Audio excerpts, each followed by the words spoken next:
नमस्कार, मैं हूं आपके साथ मयंक। आज 12 तारीख है। पिछले 12 घंटे के अंदर ईरान, अमेरिका, इजराइल से जुड़े सारे अपडेट्स मैं आपको बताऊंगा। कैसे जंग के हालात के बीच ओमान में ईरान के विदेश मंत्री क्या चर्चाएं कर रहे हैं, हॉर्मूज को लेकर क्या प्लानिंग हो रही है, साथ ही कतर किसी तरह से अमेरिका और ईरान के बीच बातचीत शुरू करवाने की कोशिश कर रहा है ताकि जंग टल जाए। डोनाल्ड ट्रंप और सऊदी के क्राउन प्रिंस के बीच में क्या चर्चाएं हो रही है, और इजराइल और अमेरिका के जंगी जहाजों की संख्या कैसे बढ़ती जा रही है। खासकर हॉर्मूज में अमेरिका का aircraft carrier Abraham Lincoln Iran के बेहद करीब पहुंच चुका है, सिर्फ 150 मील की दूरी पर। ऐसे में अब आगे क्या हो सकता है, इसको लेकर हम चर्चाएं करेंगे। लेकिन देखिए, इस वक्त की जो सबसे बड़ी खबर है, अमेरिका ने एक बार फिर ईरान पर बड़ा हमला किया है। ईरान के 10 शहरों में धमाके हुए हैं। देखिए, जो खबरें हैं उसके मुताबिक बंदर अब्बास पे हमला किया गया है, सिरिक आइलैंड पर हमला किया गया है, यहां पे 4 से 5 धमाके हुए हैं। चाबार पोर्ट पर एक बार फिर निशाना बनाया गया है। हैदिनजान इलाके में धमाकों की आवाजें आ रही हैं। मशहर में 5 धमाके हुए हैं। अब्दान इलाके में कई धमाकों की खबरें हैं, और बुशहर में एक बार फिर 10 से ज्यादा ठिकानों पर मिसाइल और फाइटर जेट से हमले किए गए हैं। बुशहर में यह बड़ा हमला है। इसके अलावा कोनार्क जो है उसको भी एक बार फिर निशाना बनाया गया है। यानी करीब 10 शहरों में हमले किए गए हैं अमेरिका की तरफ से। और गौर करने वाली बात यह है कि ये हमले बहरीन से किए गए हैं। बहरीन में अमेरिका के जो बेस है वहां से मिसाइल्स दागी गई है, वहां से फाइटर जेट्स ने टेक ऑफ किया है। इस तरह की शुरुआती खबरें हैं। देखिए, हालात इस समय यह है कि एक बार फिर ईरान और अमेरिका के बीच जबरदस्त जंग छिड़ चुकी है। और जो खबरें थी उसके मुताबिक बीती रात हॉर्मूज में साइप्रस के एक जहाज को ईरान ने निशाना बनाया, आईआरजीसी ने निशाना बनाया। ईरान का कहना था कि ये साइप्रस का फ्लैग वाला जो जहाज था ये गलत तरीके से हॉर्मूज पार करने की कोशिश कर रहा था। जो रास्ता ईरान ने बताया है, आईआरजीसी ने बताया है, उसको बाईपास करते हुए एक बार फिर ओमान के करीब से ये जहाज ने हॉर्मूज को पार करने की कोशिश की, जिसकी मनाही कर रखी है ईरान ने। जिसका नतीजा ये हुआ कि आईआरजीसी ने इसके ऊपर मिसाइल अटैक किए और ये जहाज धू धू कर जलने लगा। इस पर कई क्रू भी मौजूद हैं जिनके रेस्क्यू का काम इस समय जारी है। तो देखिए, जैसे ही ये साइप्रस के जहाज पर हमले की खबरें आई, उसके बाद अमेरिका ने एक बार फिर जो है ईरान को निशाना बनाया, ईरान पर हमले शुरू कर दिए। अब जो खबरें इस वक्त आ रही हैं उसके मुताबिक ईरान ने जबरदस्त पलटवार भी शुरू कर दिया है और बहरीन को निशाना साधते हुए कई मिसाइल्स लॉन्च कर दी गई हैं। ये लेटेस्ट खबरें आ रही हैं। ईरान ने पलटवार शुरू कर दिया है। देखिए, कल जिस तरह से ईरान के सुप्रीम लीडर मुस्तफा खामनेई का संदेश आया सामने, उसने पूरी दुनिया में सनसनी फैला दी। मुस्तफा खामनेई ने ऐलान कर दिया है कि अली खामनेई साहब की शहादत का बदला लिया जाएगा। ईरान में जिन लोगों को शहीद किया गया है उनके कत्ल का, उनके खून का बदला लिया जाएगा। सबकी नजरें इस बात पे थी कि मुस्तफा खामनेई की तरफ से क्या संदेश आएगा। देखिए, अली खामनेई साहब को सुपुर्द खाक करने के बाद जो है कल दुआओं का दौर पूरे ईरान में देखा गया। अगले कई दिनों तक जो है दुआओं का ये दौर चलता रहेगा। कई जगह सभाएं हुई। इसी बीच जो है मुस्तफा खामनेई साहब का बयान सामने आया जिसमें उन्होंने कई बड़ी बातें कही। देखिए, उन्होंने जो पहली बड़ी बात कही वो बड़ी बात ये थी कि अली खामनेई साहब ने जो रास्ता दिखाया है उसी रास्ते पर अब ईरान आगे बढ़ेगा। उन्होंने कहा कि इमाम हुसैन ने हमें जो रास्ता दिखाया उस रास्ते पे हम आगे बढ़ेंगे। यानी उन्होंने इमाम हुसैन का भी जिक्र किया। और तीसरी बड़ी बात उन्होंने ये कही कि अली खामनेई साहब की शहादत का बदला ईरान मांग रहा है और मेरी कौम इस बदले को पूरा करेगी चाहे जो करना पड़े। देखिए ये बहुत बड़ा संदेश था, जिसके बाद पूरी दुनिया में जो है वो ये खबरें छा गई कि मुस्तफा खामेनी की तरफ से ये ऐलान हो गया है कि हम हत्यारों से बदला लेंगे। उन्होंने नाम नहीं लिया, लेकिन सीधा इशारा डोनाल्ड ट्रंप की तरफ था। डोनाल्ड ट्रंप जिस तरह से बार बार ये कह रहे हैं कि मेरे पे हमला हो सकता है और अगर मुझे कुछ हुआ तो मिसाइल दाग दी जाएंगी, इस तरह के बयान कल डोनाल्ड ट्रंप की तरफ से सामने आए। कई एक्सपर्ट्स का यह मानना है कि डोनाल्ड ट्रंप को अब हमले का खौफ सता रहा है, डोनाल्ड ट्रंप को हमले का डर लग रहा है। जिस तरह से करोड़ों लोग ईरान में सामने आए और उन्होंने मांग की अली खामेनी साहब के जनाजे के दौरान कि हत्यारों से बदला लिया जाए, उसके बाद अब मुस्तफा खामेनी का यह संदेश इस बात को बता रहा है कि किसी भी तरह की बातचीत, समझौता, उन चीजों से बात अब एक बार फिर बहुत आगे निकल चुकी है। और अब जो हमले हुए हैं 10 शहरों में, ये तीसरी बार हमला है एक हफ्ते के अंदर। देखिए खबरें ये भी सामने आई, हमने आपको पहले ही बताया था कि बुशर में जो पिछले हमले हुए, उन हमलों में इजराइल का हाथ था। ये बात अब खुलकर सामने आ गई है कि इजराइल की तरफ से बुशर में हमले किए गए, ऐसा कहना है ईरान का। लेकिन आज जो हमले हुए हैं, इन हमलों में अमेरिका के फाइटर जेट शामिल थे। अमेरिका का एयरक्राफ्ट कैरियर अब्राहम लिंकन जो है वो ईरान के करीब मौजूद है, ओमान की खाड़ी में है। करीब 19 डिस्ट्रॉयर्स ऐसे हैं, 19 जंगी जहाज ऐसे हैं अमेरिका के जो ओमान की खाड़ी के आसपास मौजूद हैं। इसी के साथ ही बड़ी संख्या में F-35 जेट्स का, F-16 जेट्स का मूवमेंट देखने को मिल रहा है। यानी ईरान को घेरने की तैयारी शुरू हो गई है बड़े स्तर पर। और यह भी बताया जा रहा है कि अमेरिका की कोशिश है कि इस बार अगर ईरान के खिलाफ बड़ा एक्शन होता है, जंग होती है, तो नेटो देशों को भी इसमें शामिल किया जाए। ये अपने आप में एक बड़ा डेवलपमेंट है। अमेरिका की कोशिश है कि नेटो को भी, जितने देश हैं उनको भी अमेरिका के खिलाफ जंग में शामिल किया जाए। एक अहम खबर से मैं आगे बढ़ना चाहूंगा। डोनाल्ड ट्रंप का बयान आपने देखा। डोनाल्ड ट्रंप के बड़े 2-3 रोचक बयान सामने आए हैं, जिसमें ऐसा लगता है मानो डोनाल्ड ट्रंप का खौफ और डर अब सबके सामने आना शुरू हो गया है।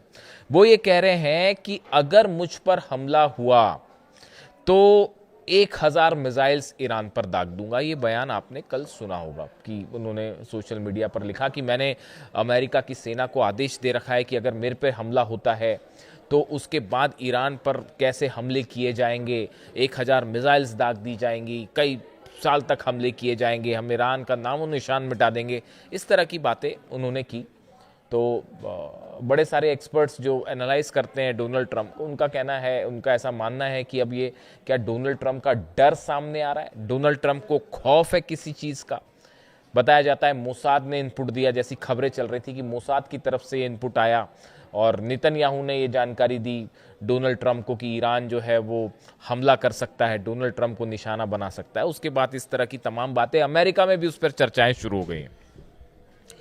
इन सब के बीच देखिए ईरान के, इसका जिक्र मैं फिर इसलिए कर रहा हूं, ईरान में आईआरजीसी के चीफ अहमद वाहिदी साहब का एक बयान सामने आया है इसी मामले से जुड़ा, डोनाल्ड ट्रंप के इस पूरे मामले से जुड़ा कि मेरी मौत हुई तो कोई नहीं बचेगा। पहले उन्होंने ये कहा, फिर अब ये 100 मिसाइल दाग दूंगा अगर मुझ पर हमला हुआ तो अहमद वाहिदी साहब ये कह रहे हैं, आरजीसी चीफ कह रहे हैं, seeking justice for those slain in the एलिज्ड US Israeli strike remains a legitimate and unforgettable demand. वो ये कह रहे हैं अमेरिका और इजराइल ने ईरान में जिन लोगों को शहीद किया है उनका बदला लेना एक लेजिटिमेट और अनफॉरगेटेबल डिमांड है। यानी हम कभी इस बात को नहीं भूलेंगे कि ईरान में जिन लोगों को शहीद किया गया उनकी शहादत को हम कभी नहीं भूलेंगे, और उनका बदला लेना पूरी तरह से वैधानिक और लेजिटिमेट डिमांड है। ये कौन कह रहा है? ये आईआरजीसी के चीफ कह रहे हैं। देखिए डोनाल्ड ट्रंप के इस खौफ का एनालिसिस कर रहे हैं हम। डोनाल्ड ट्रंप ये जो डर दिखा रहे हैं कि भाई कहीं मुझ पे हमला ना हो जाए, और अपना प्लेन बदलना पड़ गया उनको, और अपना रूट भी जो है बार बार बदलना पड़ गया उनको वापस जाते वक्त नेटो से। तो इसकी क्या वजह थी, ये इसके पीछे की हकीकत हम इसको एनालाइज कर रहे हैं। देखिए जो गुस्सा देखने को मिला अली खामेनी साहब की फ्यूनरल के दौरान, उनके जनाजे के दौरान, जो तस्वीरें, जो डिमांड, जो नारे सामने आए ईरान से, उसने दरअसल हकीकत ये है कि पूरे अमेरिका को हिला कर रख दिया। जब 9 करोड़ लोग एक साथ अगर बदले की मांग करें, सड़कों पर आंसुओं का जो है वो सैलाब था और हर आंसू में आक्रोश था और ये मांग हो रही थी कि बदला लो बदला लो। उसको देखकर, उस अली खामनेई साहब के जनाजे की तस्वीरें देखकर अमेरिका के बड़े बड़े एक्सपर्ट ये कहना शुरू कर चुके हैं कि अब ईरान किसी सूरत में ना यूरेनियम देगा ना न्यूक्लियर डील करेगा, चाहे डोनाल्ड ट्रंप अपना जो करना है कर ले। ये बात तय हो चुकी है। अली खामनेई साहब के जनाजे की तस्वीरें देखने के बाद, उसका गुस्सा देखने के बाद, ये तस्वीरें इन्होंने America, pentagon, CIA, Mossad, Israel सबको हिला कर रख दिया है और पूरी दुनिया इस बात को समझ चुकी है अब कि ईरान को न झुकाया जा सकता, न डराया जा सकता। और ईरान तो अब मूड में ही नहीं है इस बात को लेकर कि यूरेनियम को लेकर कोई डील की जाए और न्यूक्लियर निगोशिएशंस किए जाएं या फिर किसी तरह का कोई समझौता हो। भूल जाइए उस बात को। वो उस आक्रोश में बह गया, ये जो MOU था वो बह गया, वो अंडरस्टैंडिंग्स जो वाली बातें थी वो सब खत्म हो गई उन आंसुओं के सैलाब में जो अली खामनेई साहब के जनाजे में देखने को मिली। तो अब देखिए ये अहमद वाहिदी साहब का बयान देखिए। पहली बात वो कह रहे हैं कि जो शहीद हुए हैं ईरान में उनका बदला लेना जो है वो एकदम लेजिटिमेट होगा और अनफॉरगेटेबल होगा, हम भूलेंगे नहीं। वो ये भी कह रहे हैं कि खामनेई साहब की शहादत ने पूरे ईरान को एकजुट कर लिया है। ये जो बयान है अहमद वाहिदी साहब के, ये बता रहे हैं कि अगला जंग में क्या होने वाला है और ये जो चर्चाएं चल रही हैं फिर से बैकडोर से किसी तरह से, हकीकत ये है साहब अमेरिका की अब हालत नहीं है ईरान से जंग करने की। ये आप दुनिया भर के एक्सपर्ट्स से बात करके देख लीजिए। जहां तक जो मेरी समझ कह रही है, अमेरिका अगर इस पोजीशन में जब भी होता है ना कि अपने दुश्मन को हमला करके खत्म कर दे, तो वो हमला करके खत्म कर देता है, पूछता नहीं है। उसको पता था कि सद्दाम मुकाबला नहीं कर पाएंगे तो सद्दाम पे हमला कर दिया, स्ट्राइक, चाहे जो कारण बता दिया। ईरान पे ये संभव नहीं है। 2 दिन हमला करने के बाद डोनाल्ड ट्रंप क्यों रुक गए? कर देते स्ट्राइक, इजराइल कर देता स्ट्राइक, आप क्यों रुक गए? इसलिए रुक गए ना कि वो आप 80 मार रहे थे, वो 85 मार रहा था मिसाइल्स। आपने 190 हमले किए, उसने 195 हमले कर दिए अलग अलग जगह पर।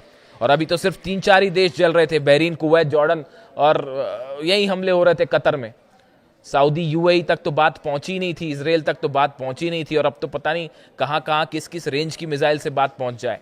तो देखिए यही बात कह रहे हैं अहमद वाहिदी साहब, कह रहे हैं कि अली खामनेई साहब की शहादत ने पूरे ईरान को एकजुट कर दिया है और आक्रोश से भर दिया है और हर कोई उनके खून का बदला चाहता है। ये IRGC के चीफ कह रहे हैं, ईरान की सेना IRGC के चीफ जो है उनके शब्द हैं, जिन्होंने खामनेई साहब पर हमला करवाया है या हमला किया, उन सब से बदला लिया जाएगा। वो ये कह रहे हैं किसी भी कीमत पर हम उन्हें माफ नहीं करेंगे। जो अली खामनेई साहब के असैसिनेशन में शामिल थे, उनकी शहादत की प्लानिंग में, उन पर हमला करने की प्लानिंग में शामिल थे, उनसे बदला लिया जाएगा। शायद यही वजह है, अहमद वाहिदी के होने का मतलब यह है, वो शख्स जिसकी वजह से अमेरिका और इजराइल की फोर्सेस आज घुटने पे है, वो शख्स जिसकी वजह से डील में आज ईरान का अपर हैंड है, वो शख्स जिसकी वजह से हॉर्मुज में लाख कोशिश करने के बाद आप देख लीजिए 4 महीने से क्या कर पाई अमेरिका की नेवी, बताइए मुझे। मेरे को इस तरह के कई बार कमेंट्स आते हैं, मेरे ऊपर आरोप लगते हैं कि भाई आप जो है वो फेवर कर रहे हो ईरान का, या आप इस तरह की कई बार मेरे पे कुछ दर्शकों के कमेंट होते हैं। आप बता दीजिए दुनिया की सबसे बड़ी नेवी फोर्स हॉर्मुज में क्या कर पाई, बताइए। एक अकेला देश है ईरान, सब अगेंस्ट, पूरे अरब देश अगेंस्ट खड़े हैं, इजराइल अगेंस्ट खड़ा है, अमेरिका जो है वो इतनी बड़ी फोर्स लेके, आप 2-2 एयरक्राफ्ट कैरियर लेके आए, एक जल के चला गया ना साहब वापस। क्या कर पाए आप? हॉर्मुज में क्या बिगाड़ पाए ईरान का, बताइए। आज भी ये हालात है कि जब ईरान का मन होता है वो जहाजों को ठोकता है। देखे ना कैसे दुबई का UAE का जहाज ठोका और कैसे सऊदी का जहाज ठोका। तो आप ये बताइए कि क्या कर पाए आप हॉर्मुज में? अरे आप हॉर्मुज में कुछ नहीं कर पाए, तेहरान में अंदर घुस के ईरान पे क्या बम्बार्डमेंट करोगे? बच्चा भी जानता है साहब, जो डिफेंस एक्सपर्ट होता है ना, बच्चा भी जानता है कि एयर स्ट्राइक्स करके किसी को आप नहीं हरा सकते। छोटे छोटे बच्चे भी डिफेंस के जो पढ़ाई करते हैं वो भी इस बात को समझते हैं एयर स्ट्राइक से कुछ नहीं, आपको बूट्स ऑन द ग्राउंड रखना पड़ेगा, आपको जमीन में घुस के अंदर ईरान पर स्ट्राइक करनी पड़ेगी, जिसके लिए डोनाल्ड ट्रंप तैयार नहीं है। अमेरिकन एक्सपर्ट्स ने बता रखा है कि अगर आप एक्शन करते हैं, ग्राउंड एक्शन करते हैं ईरान में, तो उसमें कैजुअलिटी होगी। अगर आप 100 सोल्जर्स भेज रहे हैं तो 35 मारे जाएंगे साहब। इसीलिए बूट्स ऑन द ग्राउंड नहीं हो पा रहा है। अब जो डोनाल्ड ट्रंप कह रहे हैं कि ये जो बार बार इस बात की चर्चाएं हो रही हैं कि भाई अगर मेरे पे हमला होता है, मेरी मौत होती है, तो मैं ऐसा कर दूंगा वैसा कर दूंगा, उसी को लेके अहमद वाहिदी साहब ने इसका जवाब दिया है।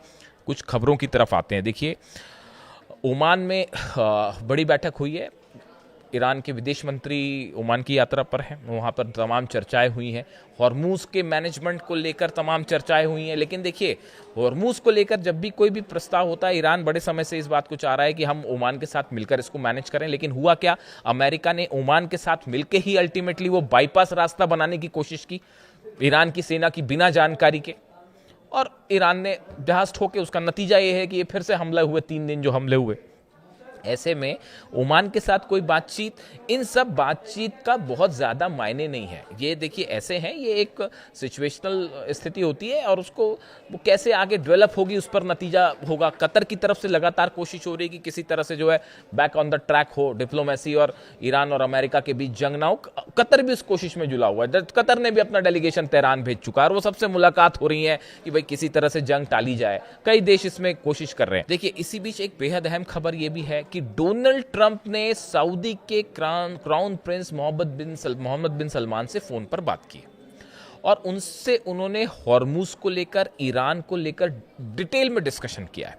अब देखिए हकीकत क्या है, हालात क्या है। मोहम्मद बिन सलमान नहीं चाहते कि ईरान और अमेरिका की फिर से जंग हो। ये बात अब कई सोर्सेस से अलग अलग लेवल पर कंफर्म हो चुकी है। इसकी 2 बड़ी वजह है। मोहम्मद बिन सलमान को ये लग रहा है, पहली बात तो ये लग रहा है कि भाई उनका डिफेंस सिस्टम ऐसा नहीं है कि वो ईरान की खुर्रम शहर, फतेह 2 और बाकी की जो बैलिस्टिक मिसाइल्स हैं उनको रोक पाए। ये बात साफ है। ना थाड रोक पाया, ना पेट्रियट रोक पाया। आपने अभी देखा कि क्या हुआ, किस तरह से जो है कुवैत में जो पेट्रियट सिस्टम लगा हुआ था, जो डिफेंस सिस्टम लगा हुआ था, उसके ऊपर मिसाइल गिरी है, खैबर मिसाइल। तो वो कैसे सऊदी कैसे उसको रोक पाएगा। तो पहली बात तो सऊदी इस बात को जान रहा है कि भाई ईरान से उलझने का कोई मतलब नहीं है।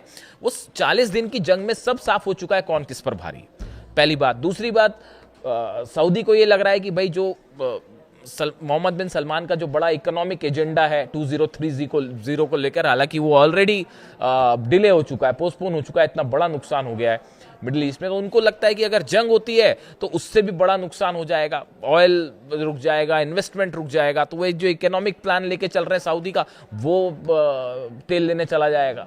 तो ऐसे में वो डोनाल्ड ट्रंप के साथ देने को राजी नहीं है। इसी वजह से डोनाल्ड ट्रंप हॉर्मूज में जो दूसरा एक्शन लेना चाह रहे थे वो रोकना पड़ गया, वरना अगर सऊदी मदद करता तो शायद मिलिट्री एक्शन हो गया होता। सऊदी जो है उसके लिए तैयार नहीं है। अब देखिए इसका तोड़ क्या निकाला गया। ये जो आजकल तुर्की और डोनाल्ड ट्रंप में जो खूब दोस्ती चल रही है, जिसकी चर्चाएं हैं तमाम की, यहां तक कि कांग्रेस की मंजूरी नहीं है फिर भी F-35 देने को तैयार है एर्दोगान को और तुर्की को। और तुर्की अब बात क्या कह रहा है कि भाई देखिए ये डील इसलिए नहीं हो सकती, पिछली बार नहीं हुई थी, आपको पता ही होगा, हिस्ट्री सब जगह है ही। S-400 सिस्टम रूस से खरीद रखा है तुर्की ने। तो अमेरिका कांग्रेस का ये रूल है कि भाई जो उसने S-400 सिस्टम जिस देश ने खरीद रखा है रूस से, हम उसको F-35 नहीं देंगे, ये शर्त होती है। इसीलिए तुर्की को अभी तक F-35 नहीं मिला, क्योंकि वो जो है उन्होंने S-400 रूस से ले रखा है। तो अब एक नई सिचुएशन खड़ी हो गई है। तुर्की ने अपील की है पुतिन से और रशिया से, वो ये चाहते हैं कि हम अपना S-400 जो है वो यूएई को बेच दें। यूएई एक अलग परेशान देश, उनको ये लग रहा है कि भाई किसी तरह से जो है हमको डिफेंस सिस्टम मिल जाए, वरना जो है उनकी सबसे बड़ी चिंता यह है यूएई की कि फिर से जब दुबई और अबू धाबी पर मिसाइल्स गिरेंगी तो उसे कैसे रोका जाए, वो अलग परेशानी है। इसलिए वो तमाम जगह जो है वो डील करते फिर रहे हैं कि भाई कहीं जो है वो ईरान की मिसाइलों से रक्षा करने के लिए हमें डिफेंस सिस्टम मिल जाए, वो उस कोशिश में लगे हैं। तो अब ये एक नई चर्चा शुरू हो गई कि क्या तुर्की अपना S-400 जो है वो यूएई को देने जा रहा है। ऐसी सूरत में S-400 की जो टेक्नोलॉजी है, इसको लेकर रूस हमेशा से सतर्क रहता है कि ये टेक्नोलॉजी जो है S-400 की, ये किसी नेटो कंट्री के हाथ में ना जाए, यानी खासतौर पर अमेरिका के पास ना जाए। हालांकि ये कहा नहीं जा सकता कि चली गई है या नहीं गई है, लेकिन फिर भी तो ऐसे हालात में अब देखिए कोशिश जो तुर्की को पास लाने की कोशिश है डोनाल्ड ट्रंप की, ये सऊदी का काट है असल में। देखिए डोनाल्ड ट्रंप इस बात को समझ चुके हैं कि मोहम्मद बिन सलमान या फिर सऊदी अरब जो है या अरब देश अब उस तरह से अमेरिका के साथ नहीं खड़े हो पाएंगे जैसे पहले खड़े थे।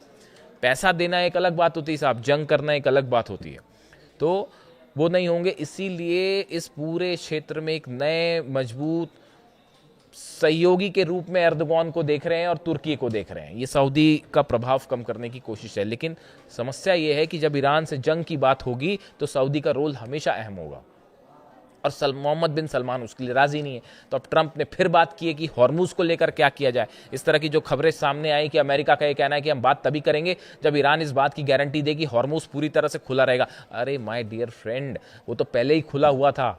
ईरान ने कब बंद किया था हॉर्मूज? वो तो पहले से खुला हुआ था। अपनी ब्लॉकेट्स और 17 वॉरशिप लेकर तो आप वहां पर पहुंचे थे। मतलब इसीलिए देखिए कहा जाता, मैं कई बार कहता हूं अमेरिका में, मैं सुनता कई लोगों को, तो ये कहते हैं कि भाई how not to do a foreign policy, ये उसका परफेक्ट एग्जाम्पल है। डोनाल्ड ट्रंप ने और अमेरिका ने वो एग्जाम्पल पेश किया है कि विदेश नीति कैसे ना की जाए, how not to do a foreign policy, this is the perfect example. वो पहले से हॉर्मूज खुला था, उसको बंद करवा दिया, अब हाथ पैर जोड़ रहे हैं कि साहब इसको खोल दो, इसको खोल दो, इसको खोल दो, क्योंकि रूस का ऑयल जल रहा है, उस पर नजर रखिए आप। वो अलग से मैं बात करूंगा। रूस, चीन और ईरान की तीनों के ईरान के एटमी प्रोग्राम को लेकर बड़े डेवलपमेंट है रशिया चाइना के बीच में। तो सिर्फ डोनाल्ड ट्रंप अपनी प्लानिंग नहीं कर रहे, रूस चीन भी बड़ी मजबूत प्लानिंग में है, उस पर अलग बात करेंगे। तो अभी हालात ये है कि सलमान से बात की है, मोहम्मद बिन सलमान से जो है ट्रंप ने बात की है। हॉर्मूज को लेकर भी अमेरिका कुछ नहीं कर पा रहा। बिना ईरान की परमिशन के हॉर्मूज नहीं खुल सकता, जंग का कोई नतीजा होगा नहीं। ऐसे सूरत में हॉर्मूज फिर से बंद होना तय है। रूस का ऑयल ऑलरेडी जल रहा है, 112 से 13 ऑयल रिफाइनरीज और ऑयल ठिकानों पर हमले हो चुके हैं, तेल की कमी है। ऐसे में अगर ईरान पूरी तरह से हॉर्मूज बंद कर दे, हो गया काम। तो फिर अब उसके लिए भी डोनाल्ड ट्रंप तैयार नहीं है, इसीलिए हमले रोके गए ईरान पर। 3 दिन ये हमले जो चले और रोके गए। और देखिए एक बात और, ये बात भी अब साफ हो चुकी है। जो तीसरा मैं आपको कह रहा था पिछले वीडियो में, मैंने आपको बताया था, जिसमें मैंने रेडिएशन वाली बात की थी, कि जो तीसरे हमले हुए, तीसरे दिन जो हमले हुए, सेंटकॉम ने कह दिया साहब हमले नहीं किए, अमेरिका ने कह दिया हमले नहीं किए। तो हुए कैसे हमले? यही शक मैं जता रहा था बार बार आपको कि इजराइल के फाइटर जेट्स भी इसमें शामिल थे। जो हमले अमेरिका की तरफ से हो रहे थे, इजराइल का उसमें नाम नहीं था, लेकिन इजराइल के फाइटर जेट्स उसमें शामिल थे। और तीसरे दिन शायद ये बात हुई कि कोऑर्डिनेशन की कुछ कमी हुई और इजराइल ने अपने हमले जारी रख दिए और वो 3 जगह धमाके हो गए। और ये बात साफ हो गई। इसलिए ईरान ने ये कहा है, अब ईरान ने साफ ऐलान कर दिया है कि अब हमला कोई भी करे हम पे, चाहे अमेरिका हमला करे, चाहे कोई अरब देश हमला करे, नतीजा ये होगा कि साहब इजराइल पर तो हम हमला जरूर करेंगे। ये ईरान का ऐलान हो गया है कि अब हमला हम पे कोई भी करेगा, चाहे डोनाल्ड ट्रंप करवाए, चाहे सऊदी करवाए, चाहे यूएई करवाए या कोई अरब देश करवाए, अगर ईरान पर हमला होता है, स्ट्राइक होती है, तो our first target will be Israel. हम इजराइल पर हमला जरूर करेंगे। तो वो जो एक कॉन्स्पिरेसी थी वो सामने आ गई है। और बुशर पर जो आखिरी दिन हमले हुए हैं, बुशर के कोर प्लांट से बड़े कुछ मीटर की दूरी पर ही मिसाइल्स गिरी हैं। इसने इजराइल, इस एक्शन ने रूस को खास तौर पर अलर्ट कर दिया है। बताया जा रहा है कि पुतिन ने खुद बात की है ईरान के बड़े अधिकारियों के साथ कि अगर बुशर के प्लांट से रेडिएशन हो गया तो उसका क्या होगा और उसे कैसे रोका जाए। इसको लेकर चर्चाएं शुरू हो गई हैं। यानी माना जा रहा है कि बुशर प्लांट निशाने पे है। देखिए नतांस, फोर्दो, इस्फहान से अब रेडिएशन नहीं होगा। वहां तो जो कुछ है मलबे के नीचे साहब, अब उस पर कुछ नहीं होगा हमला, वहां से रेडिएशन नहीं होगा। रेडिएशन होगा इस बुशर के प्लांट से, जहां पर 2 न्यूक्लियर रिएक्टर्स इस समय काम कर रहे हैं और सेंट्रीफ्यूजेस लगे हैं।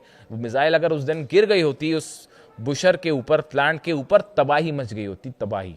इसको लेकर रूस की तरफ से बड़े अलर्ट हैं, प्लान तैयार हैं। तो इन हालात में दोनों तरफ से बड़ी जंग की तैयारी है। ईरान की तरफ से बताया जा रहा है, जो धमकी आई कि 1000 मिसाइल दाग देंगे, उसके बाद ऐसी भी खबरें हैं ईरान से कि ईरान ने अपनी 1000 मिसाइल रेडी कर ली है। यानी अमेरिका की 1000 मिसाइल वर्सेस ईरान की 1000 मिसाइल। इससे जुड़ा जो भी अपडेट होगा आप तक पहुंचाऊंगा। वीडियो कैसा लगा जरूर बताइए। Thank you so much.